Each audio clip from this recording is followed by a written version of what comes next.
Yo guys, I'm HV, this is Dr. Pink, and today we're going to talk about major rock lead guitar tricks, and therefore I'm going to show you what we're going to talk about, and then you'll learn the tricks behind it. It's quite simple, but really cool, and it opens up a really brand new dimension for you if you've never thought this way before.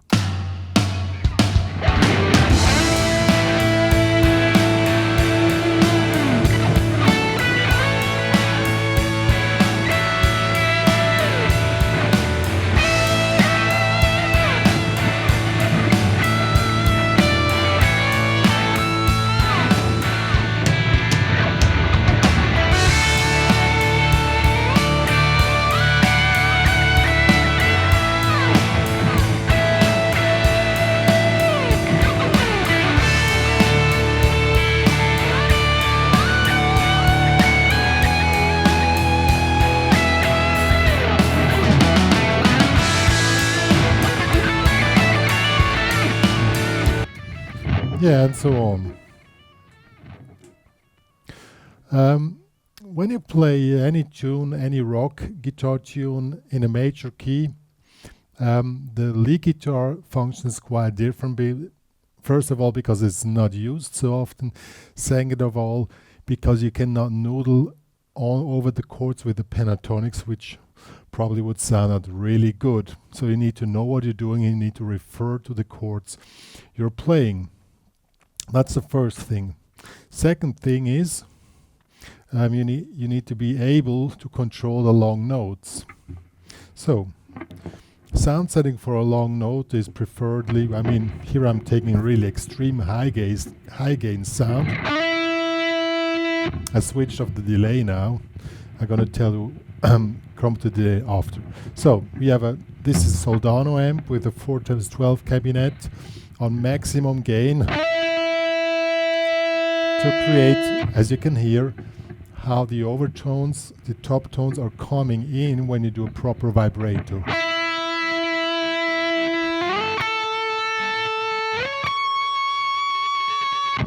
And that's the effect which we want. And when you add the delay, this is just a multiplier, and when you play it like this, you probably think it's too much. But if you put it inside the sound, you can listen to any great guitar player which had these really wide rock guitar sounds. They have a lot of delays, and the delay makes that the sound is wide because it multiplies the tone.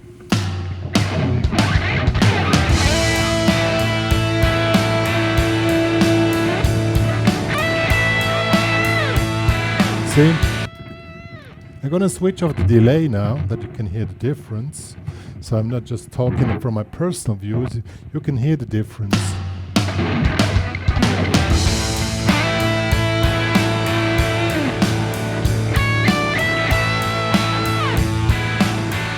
See, the whole wide sound is completely gone. So the first thing when you want to do this type of playing, playing the long notes, then you need to be able to control the tone. Why? Because when you multiply it, you have to be really precise, because if you make mistakes, it also multiplies the mistakes, I'm gonna, is it on again? There's the delay here. Okay, so the delay is set on the tempo of the song.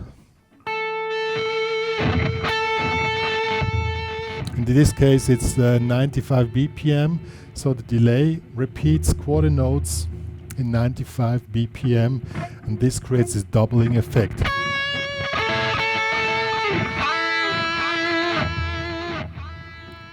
So that will be the first. The second, when you want to have the maximum effect on the delay, the starting point has to be exact, so exact on the beat, 1, 2, 3, 4. But also the ending point has to be on time, because when you stop, and what I mostly do is I accelerate the note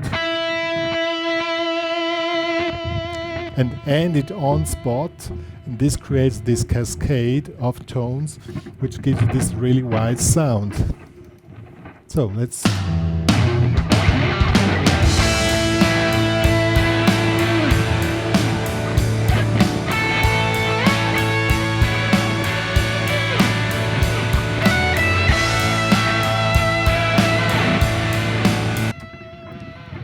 That's the main trick. So really need to know what you're doing, have maximum tone control. Now comes the next thing.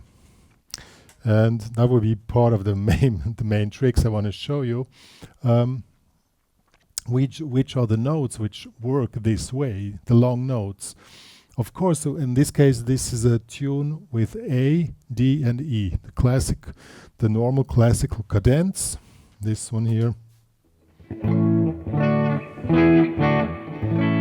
So we are following the chords, and therefore there are certain methods. I switched to a clean sound now, just to show you the theory first, and then we're gonna check it out in the practical use again with the high gain sound. So we are having, as I said, the tune has 3 chords: A major, D major, and E major. So which are now the notes which work for the long notes? The chord notes, this will be the root note, the triad, and the fifth. And these are the 3 defining notes we want to figure out. So here we have A major. Yeah. Now we have a let me use this pattern here.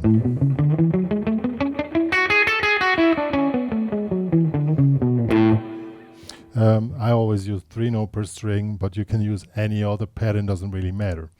But I'm using this one here. And now, to find out where the notes are, the root is very simple. It's the first note here, the A. And then you just count inside the mode. This will be the normal major mode. Root 1, 2, 3. 3 is the triad. 4, 5, 6, 7. Now it starts again with 1. 1, 2, 3, 4, 5, 6, 7, 1. So we have root, triad, fifth, root, triad, fifth, root. So this creates us, if you play them like this, this creates us the arpeggio, but that's not exactly what we're going for today. We're not going for arpeggios, but we're going for the chord notes. Okay? When we go to D, we take this scale here. That will be a Lydian.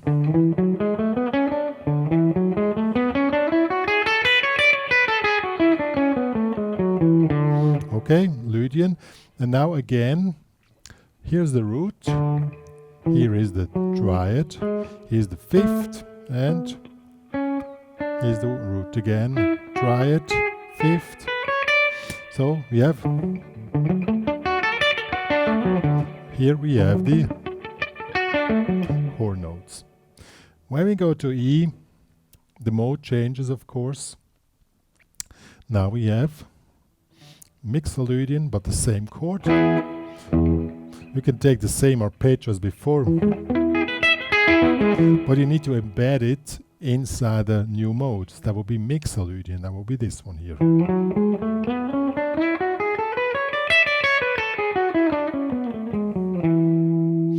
Okay, so that's a theoretical way to see where these notes come from.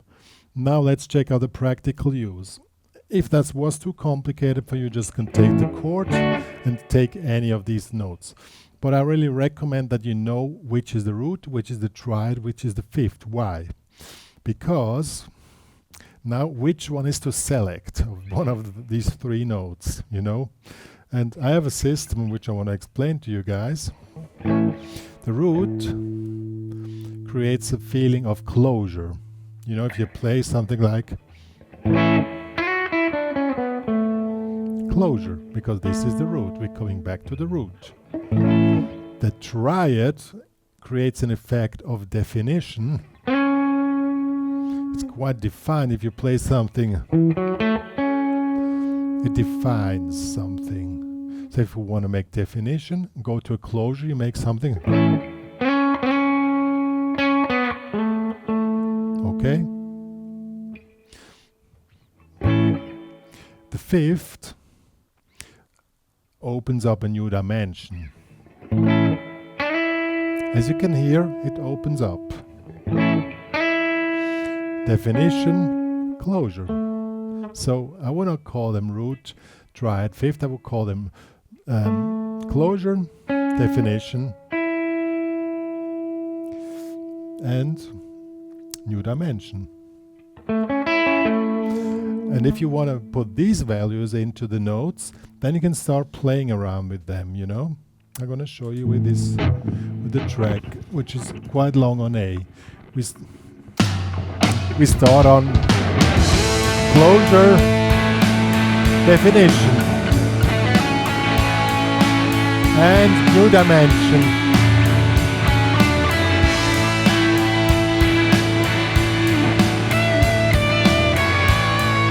Closure. See how you can create a melody just by telling a story, you know? And that's the way it works, you know? When you want to improvise with these notes, which of these three shall you use? Most of the beginners use the root.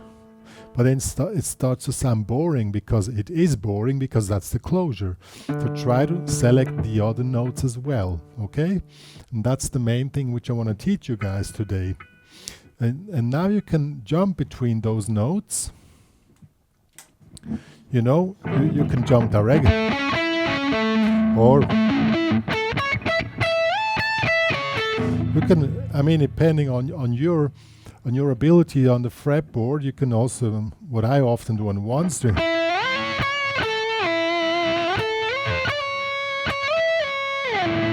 you can also do it like this as another effect, but working with the same archetypes.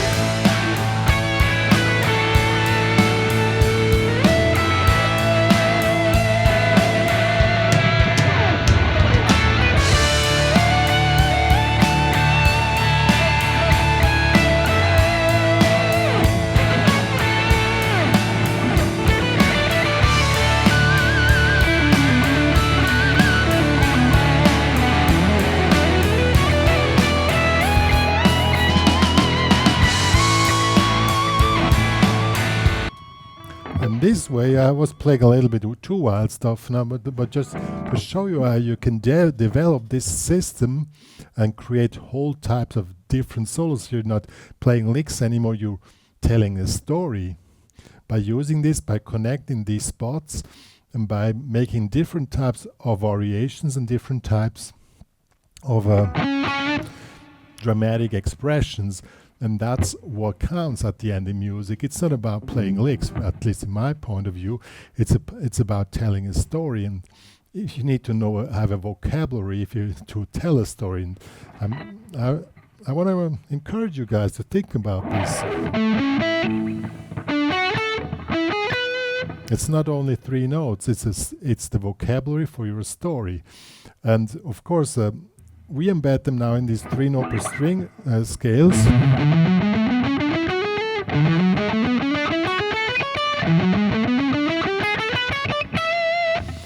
That's cool, but you can use your personal patterns which work for you. It's no problem.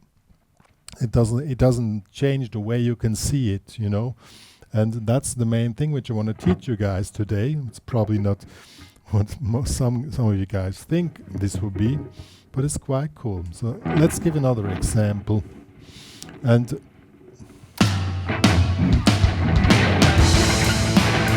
definition, try it.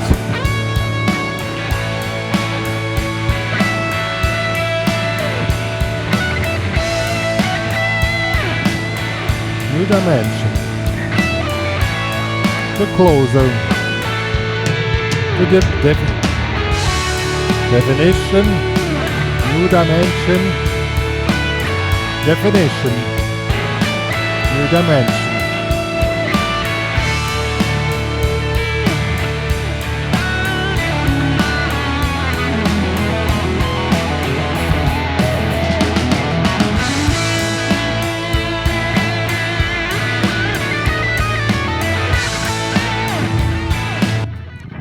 And then you still can put in your licks, you know. It's quite cool. But the structure of the whole thing is built around the long notes and your storytelling. And then you start to use your licks, which you have. Before I play this one, I play this one here. It's a blues lick. If you want to play, if you put in, as an example, put in a blues lick, then you use it as more drama, because blues is more dramatic, more emotional. And if you want to have, you know, a clean and white story, then you don't play bluesy licks. You know, you can also play blues licks.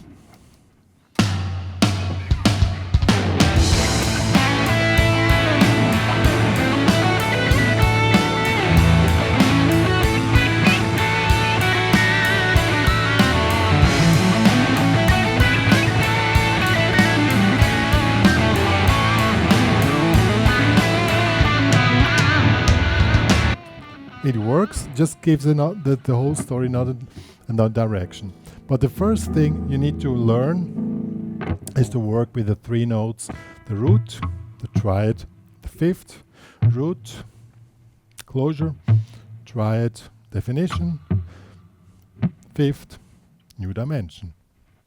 You guys, these were major rock lead guitar tricks, tips, modes, whatever. I hope you enjoyed it. It's maybe another way seeing improvisation, but that's my way I'm seeing it. And emotions and storytelling is quite something in music. I often or mostly work with colors. These colors here are not by accident. This is color orange, and orange is the correct color for this one, because this has this whiteness and this warmness and this, you know, this going on a holiday trip with a lot of hope. That's something like that, and that's the color which creates that vibe. And then you put this vibe in one note. If you can put it into one note, then you can put it into two notes, then you put it into three notes, and that's a way you build up a structure. Another way of improvisation, it's more storytelling and not just noodling one lick after each other, which I'm personally not really a fan of, and never worked for me, obviously, because I have my own system. Anyhow, if you want to work it out, it's not so hard, just give it a try. You can work with this backing track. I make it available for download in the HPCrazy Guitar Academy.